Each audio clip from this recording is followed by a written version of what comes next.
नमस्कार दोस्तों, आपका स्वागत है आपकी अपनी यूट्यूब चैनल बीपीएम नॉलेज में। आज हम लोग एसएससी के टॉप 50 क्वेश्चन करने वाले हैं, जो कि सभी एग्जामों के लिए बहुत ही महत्वपूर्ण रहने वाला है। इनमें से किसी भी प्रश्नों का आंसर अगर पता है तो आप कमेंट बॉक्स में दे सकते हैं। तो चलिए आज का वीडियो शुरू करते हैं। आज का पहला क्वेश्चन है, तिब्बत के पठार की समुद्र तल से औसत ऊंचाई कितनी है? तिब्बत के पठार की समुद्र तल से औसत ऊंचाई कितनी है? तो यह 5 किलोमीटर। इसका राइट आंसर ऑप्शन डी हो जाएगा। 5 किलोमीटर तिब्बत के पठार से समुद्र तल की औसत ऊंचाई है। चलिए अगला क्वेश्चन देख लेते हैं। अगला क्वेश्चन है, भारत में निम्नलिखित में से कौन सी पर्वतीय श्रेणी केवल एक ही राज्य में फैली है? भारत में निम्नलिखित कौन सी पर्वत श्रेणी केवल एक ही राज्य में फैली है? तो यह अजंता। इसका राइट आंसर ऑप्शन बी हो जाएगा। अजंता पर्वत श्रेणी भारत में केवल एक ही राज्य में फैली है। चलिए अगला क्वेश्चन देख लेते हैं। अगला क्वेश्चन है, भारत के निम्नलिखित क्षेत्रों में से कौन सा कपास का अधिकतम मात्रा में उत्पादन करता है?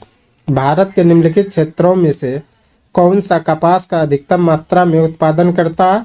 तो यह करता है उत्तर पश्चिम और पश्चिमी भारत में। इसका राइट आंसर ऑप्शन बी हो जाएगा। उत्तर पश्चिमी और पश्चिमी भारत में भारत के कपास की अधिकतम मात्रा में उत्पादन करता है। चलिए अगला क्वेश्चन देख लेते हैं। अगला क्वेश्चन है, अलमाटी बांध किस नदी पर स्थित है? अलमाटी बांध किस नदी पर स्थित है? तो यह है कृष्णा नदी पर। इसका राइट आंसर ऑप्शन डी हो जाएगा। कृष्णा नदी पर अलमाटी बांध स्थित है। चलिए अगला क्वेश्चन देख लेते हैं। अगला क्वेश्चन है, भारत के किस राज्य में सबसे पहले सूर्योदय होता है? भारत के किस राज्य में सबसे पहले सूर्योदय होता है? तो ये होता है अरुणाचल प्रदेश में। इसका राइट आंसर ऑप्शन सी हो जाएगा। अरुणाचल प्रदेश में सबसे पहले सूर्योदय होता है। चलिए अगला क्वेश्चन देख लेते हैं। अगला क्वेश्चन है, listen to your heart the London adventure पुस्तक के लेखक कौन है? Listen to your heart the London adventure पुस्तक के लेखक कौन है? तो यह रॉस्किन ब्रांड। इसका राइट आंसर ऑप्शन बी हो जाएगा। रॉस्किन ब्रांड ने listen to your heart the London adventure पुस्तक के लेखक हैं। चलिए अगला क्वेश्चन देख लेते हैं। अगला क्वेश्चन है, प्राणियों और पादपों की जातियों में अधिकतम विविधता मिलती है? प्राणियों और पादपों की जातियों में अधिकतम विविधता मिलती है? तो ये मिलती है उष्ण कटिबंधीय आर्द्र वनों में। इसका राइट आंसर ऑप्शन ए हो जाएगा। उष्ण कटिबंधीय के आर्द्र वनों में प्राणियों और पादपों के जातियों में अधिकतम विविधता मिलती है। चलिए अगला क्वेश्चन देख लेते हैं। अगला क्वेश्चन है, भारी मशीनों में स्नेहक के रूप में किस वस्तु का इस्तेमाल किया जाता है? भारी मशीनों में स्नेहक के रूप में किस वस्तु का इस्तेमाल किया जाता है? तो ये ग्रेफाइट का किया जाता है। इसका राइट आंसर ऑप्शन बी हो जाएगा। ग्रेफाइट का प्रयोग भारी मशीनों में स्नेहक के रूप में इस्तेमाल किया जाता है। चलिए अगला क्वेश्चन देख लेते हैं। अगला क्वेश्चन है, भूमंडलीय तापन का मुख्य कारण किसकी वृद्धि है? भूमंडलीय तापन का मुख्य कारण किसकी वृद्धि है? तो यह कार्बन डाइऑक्साइड का। इसका राइट आंसर ऑप्शन सी हो जाएगा। कार्बन डाइऑक्साइड का भूमंडलीय तापन में मुख्य कारण वृद्धि होने का है। चलिए अगला क्वेश्चन देख लेते हैं। अगला क्वेश्चन है, लैंप की बत्ती में तेल ऊपर किस कारण से चढ़ता है? लैंप की बत्ती में तेल ऊपर किस कारण से चढ़ता है?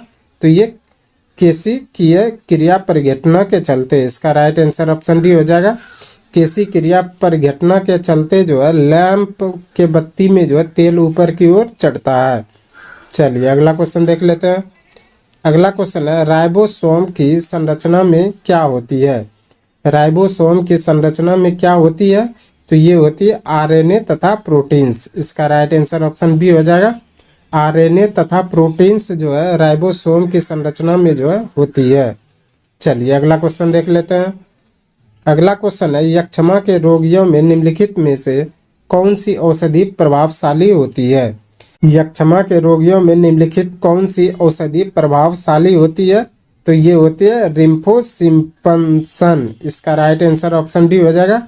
रिफोम पीसन यह यक्ष्मा के रोगियों में औषधि के रूप में प्रभावशाली होती है। चलिए अगला क्वेश्चन देख लेते हैं। अगला क्वेश्चन है, जब क्षारीय प्रकृति के एक रसायन को हल्दी के लेप पेस्ट में मिलाया जाता है तो इसका रंग कैसा हो जाता है?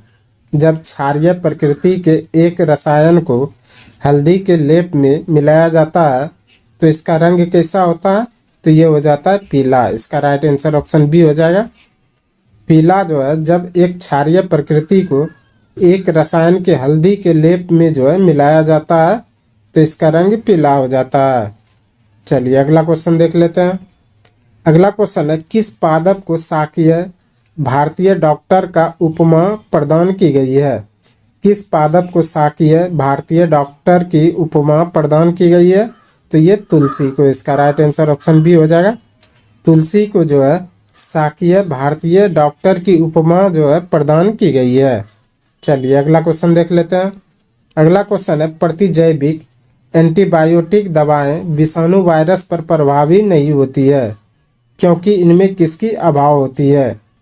प्रतिजैविक एंटीबायोटिक दवाएं विषाणु वायरस पर प्रभावी नहीं होती है क्योंकि इसमें किसकी अभाव होती है? तो ये होती है कोशिका भित्ति की। इसका राइट आंसर ऑप्शन सी हो जाएगा। कोशिका भित्ति की अभाव के कारण जो है प्रतिजैविक एंटीबायोटिक दवाएं जो है वायरस यानी कि विषाणु पर प्रभाव नहीं होती है। चलिए अगला क्वेश्चन देख लेते हैं। अगला क्वेश्चन है, उत्तल लेंस की फोकस दूरी अधिकतम किस रंग में होगी? उत्तल लेंस की फोकस दूरी अधिकतम किस रंग में होगी? तो ये होगी लाल प्रकाश के लिए। इसका राइट आंसर ऑप्शन डी हो जाएगा। लाल प्रकाश के लिए जो है उत्तल लेंस की फोकस दूरी जो है अधिकतम होगी। चलिए अगला क्वेश्चन देख लेते हैं। अगला क्वेश्चन है, कृत्रिम उपग्रह में सरल लोलक का आवर्तकाल कितनी होती है? कृत्रिम उपग्रह में सरल लोलक का आवर्तकाल कितनी होती है? तो ये होती है अनंत। इसका राइट आंसर ऑप्शन ए हो जाएगा। अनंत जो है कृत्रिम उपग्रह में सरल लोलक का आवर्तकाल होती है। चलिए अगला क्वेश्चन देख लेते हैं। अगला क्वेश्चन है, किसको विद्युत ऊर्जा को प्रकाश ऊर्जा में स्थानांतरण किया जाता है? किसको विद्युत ऊर्जा को प्रकाश ऊर्जा में स्थानांतरण किया जाता है? तो ये किया जाता है विद्युत धारा से बल्ब का जलना। इसका राइट आंसर ऑप्शन बी हो जाएगा। विद्युत धारा से बल्ब का जलना जो है यह विद्युत ऊर्जा को जो है प्रकाश ऊर्जा में स्थानांतरण किया जाता है। चलिए अगला क्वेश्चन देख लेते हैं। अगला क्वेश्चन है, सजीवों के संदर्भ में टेरिडोफाइटा वर्ग किस जगत का भाग होता है? सजीवों के संदर्भ में टेरिडोफाइटा वर्ग किस जगत का भाग होता है? तो ये होता है प्लांटी जगत का। इसका राइट आंसर ऑप्शन डी हो जाएगा। प्लांटी जगत का भाग जो है यह सजीव के संदर्भों में टेरिडोफाइटा जो है वर्ग होता है। चलिए अगला क्वेश्चन देख लेते हैं। अगला क्वेश्चन है, ताजे पानी की सबसे बड़ी झील लेक सुपीरियर कहाँ स्थित है? ताजे पानी की सबसे बड़ी झील लेक सुपीरियर कहाँ स्थित है? तो यह संयुक्त राज्य अमेरिका में। इसका राइट आंसर ऑप्शन ए हो जाएगा। संयुक्त राज्य अमेरिका में जो है ताजे पानी की सबसे बड़ी झील जो है लेक सुपीरियर स्थित है। चलिए अगला क्वेश्चन देख लेते हैं। अगला क्वेश्चन है, किस पंचवर्षीय योजना के अंतर्गत समाज में समाजवादी ढांचों की स्थापना का संकल्प लिया गया था? किस पंचवर्षीय योजना के अंतर्गत समाज में समाजवादी ढांचे की स्थापना का संकल्प लिया गया था? तो ये लिया गया था द्वितीय पंचवर्षीय योजना में। इसका राइट आंसर ऑप्शन बी हो जाएगा। द्वितीय पंचवर्षीय योजना में जो है समाज में समाजवादी ढांचे की जो है स्थापना का संकल्प लिया गया था। चलिए अगला क्वेश्चन देख लेते हैं। अगला क्वेश्चन है, निम्नलिखित में से किसने कम से कम 2 बार नोबेल पुरस्कार प्राप्त किया है? निम्न में से किसने कम से कम 2 बार नोबेल पुरस्कार प्राप्त किया है? तो ये किया मैडम क्यूरी ने। इसका राइट आंसर ऑप्शन बी हो जाएगा। मैडम क्यूरी ने जो है कम से कम 2 बार नोबेल पुरस्कार प्राप्त किया है। चलिए अगला क्वेश्चन देख लेते हैं। अगला क्वेश्चन है, सविनय अवज्ञा आंदोलन में गांधी जी के बाद सत्याग्रह का नेतृत्व किसने की थी? सविनय अवज्ञा आंदोलन में गांधी जी के बाद सत्याग्रह का नेतृत्व किसने की थी? तो यह की थी सरोजिनी नायडू ने। इसका राइट आंसर ऑप्शन डी हो जाएगा। सरोजिनी नायडू ने जो है सविनय अवज्ञा आंदोलन में गांधी जी के बाद जो है सत्याग्रह का नेतृत्व किया था। चलिए अगला क्वेश्चन देख लेते हैं। अगला क्वेश्चन है, ग्राम पंचायत कौन सा कर नहीं लगा सकता है? ग्राम पंचायत कौन सा कर नहीं लगा सकता है? तो ये कृषि कर। इसका राइट आंसर ऑप्शन ए हो जाएगा। कृषि कर जो है ग्राम पंचायत जो है यह कर नहीं लगा सकता है। चलिए अगला क्वेश्चन देख लेते हैं। अगला क्वेश्चन है, भारतीय संविधान में संसद के दोनों सदनों की संयुक्त बैठक का प्रावधान किस देश के संविधान से प्रेरित है? भारतीय संविधान में संसद के दोनों सदनों की संयुक्त बैठक का प्रावधान किस देश के संविधान से प्रेरित है? तो यह ऑस्ट्रेलिया के संविधान से। इसका राइट आंसर ऑप्शन ए हो जाएगा। ऑस्ट्रेलिया के संविधान से जो है भारतीय संविधान में संसद के संयुक्त बैठक का जो है प्रावधान प्रेरित है। चल अगला क्वेश्चन है, परमाणु पाइल का प्रयोग कहाँ पर होता है? परमाणु पाइल का प्रयोग कहाँ पर होता है? तो ये होता है ताप नाभिकीय संलयन के प्रचलन में। इसका राइट आंसर ऑप्शन सी हो जाएगा। ताप नाभिकीय संलयन के प्रचलन में जो है परमाणु पाइल का प्रयोग किया जाता है। चलिए अगला क्वेश्चन देख लेते हैं। अगला क्वेश्चन है, जो पदार्थ जल के संपर्क में आने पर तत्काल कोलाइडी विलयन बना लेता है उसे क्या कहते हैं? जो पदार्थ जल के संपर्क में आने पर तत्काल कोलाइडी विलयन बना लेता है उसे क्या कहते हैं? तो उसे कहते हैं जल रागी क्लोराइड। इसका राइट आंसर ऑप्शन डी हो जाएगा। जल रागी क्लोराइड जो है वह जो पदार्थ जो है संपर्क में आने पर तत्काल कोलाइडी विलयन बना लेता है। चलिए अगला क्वेश्चन देख लेते हैं। अगला क्वेश्चन है, एक अणु ग्लूकोज के पूर्ण ऑक्सीकरण से प्राप्त होता है। एक अणु ग्लूकोज के पूर्ण ऑक्सीकरण से प्राप्त होता है तो ये होता है 38 अणु एटीपी। इसका राइट आंसर ऑप्शन बी हो जाएगा। 38 अणु एटीपी जो है यह जो है एक अणु ग्लूकोज के पूर्ण ऑक्सीकरण से प्राप्त होता है। चलिए अगला क्वेश्चन देख लेते हैं। अगला क्वेश्चन है, समुद्री खरपतवार निम्न में से किसका महत्वपूर्ण स्रोत है? समुद्री खरपतवार निम्न में से किसका महत्वपूर्ण स्रोत है? तो यह आयोडीन का। इसका राइट आंसर ऑप्शन सी हो जाएगा। आयोडीन का महत्वपूर्ण स्रोत जो है यह समुद्री खरपतवार है। चलिए अगला क्वेश्चन देख लेते हैं। अगला क्वेश्चन है, सामान्यतः 1 से 3 वर्ष के शिशुओं में प्रोटीन की कमी से कौन सा रोग होता है? सामान्यतः 1 से 3 वर्ष के शिशुओं में प्रोटीन की कमी से कौन सा रोग होता है? तो ये होता है क्वाइशीयोकर। इसका राइट आंसर ऑप्शन सी हो जाएगा। क्वाइशीयोकर जो है सामान्यतः 1 से 3 वर्ष के शिशुओं में जो है प्रोटीन की कमी से होता है। चलिए अगला क्वेश्चन देख लेते हैं। अगला क्वेश्चन है, जड़ों द्वारा आवेशित जल शीर्ष तक किसके द्वारा पहुंचता है? जड़ों द्वारा आवेशित जल शीर्ष तक किसके द्वारा पहुंचता है? तो ये पहुंचता है जाइलम के द्वारा। इसका राइट आंसर ऑप्शन बी हो जाएगा। जाइलम के द्वारा जो है जड़ों तक जो है आवेशित जल जो है शीर्ष तक पहुंचता है। चलिए अगला क्वेश्चन देख लेते हैं। अगला क्वेश्चन है, कोशिकाओं के अध्ययन से संबंधित जैविक की शाखा को क्या कहते हैं? कोशिकाओं के अध्ययन से संबंधित जैविकी की शाखा को क्या कहते हैं? तो ये कहते हैं साइटोलॉजी। इसका राइट आंसर ऑप्शन ये हो जाएगा। साइटोलॉजी जो है कोशिकाओं के अध्ययन से संबंधित जो है जैविकी की जो है शाखा कहते हैं। चलिए अगला क्वेश्चन देख लेते हैं। अगला क्वेश्चन है, 26 नवंबर 1949 को अपनाए गए संविधान के कितने अनुच्छेद तथा अनुसूचियां थी? 26 नवंबर 1949 को अपनाए गए संविधान के कितने अनुच्छेद तथा अनुसूचियां थी? तो 395 अनुच्छेद और 8 अनुसूची थी। इसका राइट आंसर ऑप्शन ए हो जाएगा। 395 अनुच्छेद तथा 8 अनुसूची जो है 26 नवंबर 1949 को अपनाए गए संविधान में जो है थी। चलिए अगला क्वेश्चन देख लेते हैं। अगला क्वेश्चन है, 5वीं पंचवर्षीय योजना का मूल उद्देश्य क्या था? 5वीं पंचवर्षीय योजना का मूल उद्देश्य क्या था? तो ये था गरीबी हटाओ। इसका राइट आंसर ऑप्शन ए हो जाएगा। गरीबी हटाओ जो है यह 5वीं पंचवर्षीय योजना का जो है मूल उद्देश्य था। चलिए अगला क्वेश्चन देख लेते हैं। अगला क्वेश्चन है, पंचायतों एवं नगर पालिकाओं के संबंध में भारतीय संविधान में किस वर्ष लागू किया गया? पंचायतों एवं नगर पालिकाओं के संबंध में भारतीय संविधान में किस वर्ष लागू किया गया? तो ये 1993 को, इसका राइट आंसर ऑप्शन डी हो जाएगा। 1993 को जो है पंचायतों एवं नगर पालिकाओं के संबंध में भारतीय संविधान में लागू किया गया। चलिए अगला क्वेश्चन देख लेते हैं। अगला क्वेश्चन है, नाइटिंगेल ऑफ इंडिया के नाम से किसे जानी जाती है? नाइटिंगेल ऑफ इंडिया के नाम से किसे जानी जाती है? तो ये सरोजनी नायडू को, इसका राइट आंसर ऑप्शन सी हो जाएगा। सरोजनी नायडू को जो है नाइटिंगेल ऑफ इंडिया के नाम से जानी जाती है। चलिए अगला क्वेश्चन देख लेते हैं। अगला क्वेश्चन है, विशप किस खेल से संबंधित है? विशप जो है किस खेल से संबंधित है?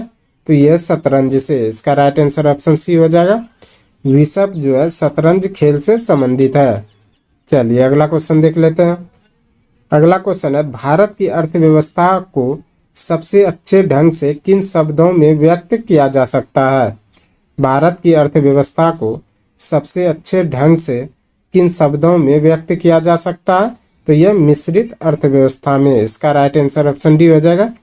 मिश्रित अर्थव्यवस्था में जो है भारत की अर्थव्यवस्था को सबसे अच्छे ढंग से जो है व्यक्त किया जा सकता है। चलिए अगला क्वेश्चन देख लेते हैं। अगला क्वेश्चन है, मिस्र में गर्म व शुष्क हवाओं को क्या कहा जाता है? मिस्र में गर्म व शुष्क हवाओं को क्या कहा जाता है? तो यह कहा जाता है खमसिन, इसका राइट आंसर ऑप्शन डी हो जाएगा। खमसिन जो है मिस्र में गर्म एवं शुष्क हवाओं को कहा जाता है। चलिए अगला क्वेश्चन देख लेते हैं। अगला क्वेश्चन है, भारत रत्न पुरस्कार प्राप्त करने वाला प्रथम भारतीय कौन है? भारत रत्न पुरस्कार प्राप्त करने वाला प्रथम भारतीय कौन है? तो यह डॉक्टर सर्वपल्ली राधाकृष्णन, इसका राइट आंसर ऑप्शन बी हो जाएगा। डॉक्टर सर्वपल्ली राधाकृष्णन जो है भारत रत्न प्राप्त करने वाला प्रथम भारतीय है और इसी के जन्म दिवस पर जो है शिक्षक दिवस जो है मनाया जाता है, तो इसको भी याद रखिएगा। चलिए अगला क्वेश्चन देख लेते हैं। अगला क्वेश्चन है, माप तौल की व्यवस्था किसके शासनकाल में लागू हुई थी? माप तौल की व्यवस्था किसके शासनकाल में लागू हुई थी? तो ये अलाउद्दीन खिलजी के शासनकाल में, इसका राइट आंसर ऑप्शन सी हो जाएगा। अलाउद्दीन खिलजी के शासनकाल में जो है माप तौल की व्यवस्था लागू हुई थी। चलिए अगला क्वेश्चन देख लेते हैं। अगला क्वेश्चन है, किस व्यक्ति ने प्रथम 4 कार्यकारी प्रधानमंत्री के रूप में पदभार संभाला था? किस व्यक्ति ने प्रथम 4 कार्यकारी प्रधानमंत्री के रूप में पदभार संभाला था? तो ये संभाला था गुलजारी लाल नंदा ने, इसका राइट आंसर ऑप्शन बी हो जाएगा। गुलजारी लाल नंदा ने जो है प्रथम 4 कार्यकारी प्रधानमंत्री के रूप में पदभार संभाला था। चलिए अगला क्वेश्चन देख लेते हैं। अगला क्वेश्चन है, संविधान के अनुच्छेद 368 का संबंध किससे है? संविधान के अनुच्छेद 368 का संबंध किससे है? तो यह संविधान संशोधन प्रक्रिया से, इसका राइट आंसर ऑप्शन ए हो जाएगा। संविधान संशोधन प्रक्रिया से जो है संविधान के अनुच्छेद 368 का संबंध है। चलिए अगला क्वेश्चन देख लेते हैं। अगला क्वेश्चन है, राष्ट्रपति एवं उपराष्ट्रपति दोनों पद की रिक्त की स्थिति में राष्ट्रपति का पद कौन संभालता है? राष्ट्रपति एवं उपराष्ट्रपति दोनों पदों की रिक्त की स्थिति में राष्ट्रपति का पद कौन संभालता है? तो ये संभालता है सर्वोच्च न्यायालय का मुख्य न्यायाधीश, इसका राइट आंसर ऑप्शन ए हो जाएगा। सर्वोच्च न्यायालय का मुख्य न्यायाधीश जो है राष्ट्रपति एवं उपराष्ट्रपति दोनों पदों को जो है रिक्ति की स्थिति में जो है राष्ट्रपति का पद संभालता है। चलिए अगला क्वेश्चन देख लेते हैं। अगला क्वेश्चन है, भारत का राष्ट्रीय ध्वज कब स्वीकार किया गया था? भारत का राष्ट्रीय ध्वज कब स्वीकार किया गया था? तो ये किया गया था 22 जुलाई 1947 को, इसका राइट आंसर ऑप्शन सी हो जाएगा। 22 जुलाई 1947 को जो है भारत का राष्ट्रीय ध्वज जो है स्वीकार किया गया था। चलिए अगला क्वेश्चन देख लेते हैं। अगला क्वेश्चन है, सत्यमेव जयते किस रूप में प्रचलित है? सत्यमेव जयते किस रूप में प्रचलित है? तो इनमें से कोई नहीं, इसका राइट आंसर ऑप्शन डी हो जाएगा। इनमें से कोई नहीं, यानी कि सत्यमेव जयते जो है यह जो है अशोक चक्र से संबंधित है। अशोक स्तंभ, जिसे कि अशोक स्तंभ के रूप में भी जाना जाता है। चलिए अगला क्वेश्चन देख लेते हैं। अगला क्वेश्चन है, भारत में टेलीविजन की शुरुआत कब हुई थी? भारत में टेलीविजन की शुरुआत कब हुई थी? तो ये हुई थी 1959 में। इसका राइट आंसर ऑप्शन डी हो जाएगा। 1959 में जो है भारत में टेलीविजन की शुरुआत हुई थी। चलिए अगला क्वेश्चन देख लेते हैं। अगला क्वेश्चन है, इंडिया विंस फ्रीडम पुस्तक के लेखक कौन है? इंडिया विंस फ्रीडम पुस्तक के लेखक कौन है? तो यह अबुल कलाम आज़ाद। इसका राइट आंसर ऑप्शन सी हो जाएगा। अबुल कलाम आज़ाद जो है इंडिया विंस फ्रीडम पुस्तक के लेखक हैं। चलिए अगला क्वेश्चन देख लेते हैं। अगला क्वेश्चन है, एशिया की सबसे लंबी नदी कौन सी है? एशिया की सबसे लंबी नदी कौन सी है? तो ये है यांग टीसी क्यांग। इसका राइट आंसर ऑप्शन सी हो जाएगा। यांग टीसी क्यांग जो है यह एशिया की सबसे लंबी नदी है। और ये कहाँ है? तो ये है चीन में। इसको भी याद रखिएगा। यांग टीसी क्यांग जो है यह चीन में है और यह जो है एशिया की सबसे लंबी नदी है। चलिए अगला क्वेश्चन देख लेते हैं। आज का अंतिम क्वेश्चन है, निम्न में से कौन सी ठंडी जलधारा है? निम्न में से कौन सी ठंडी जलधारा है? तो यह लेब्राडोर। इसका राइट आंसर ऑप्शन सी हो जाएगा। लेब्राडोर जो है यह जो है ठंडी जलधारा है। आज के लिए बस इतना ही। हमें उम्मीद है कि ये वीडियो आपको पसंद आया होगा। अगर पसंद आया तो प्लीज़ लाइक, कमेंट, शेयर और चैनल को सब्सक्राइब जरूर करें। धन्यवाद।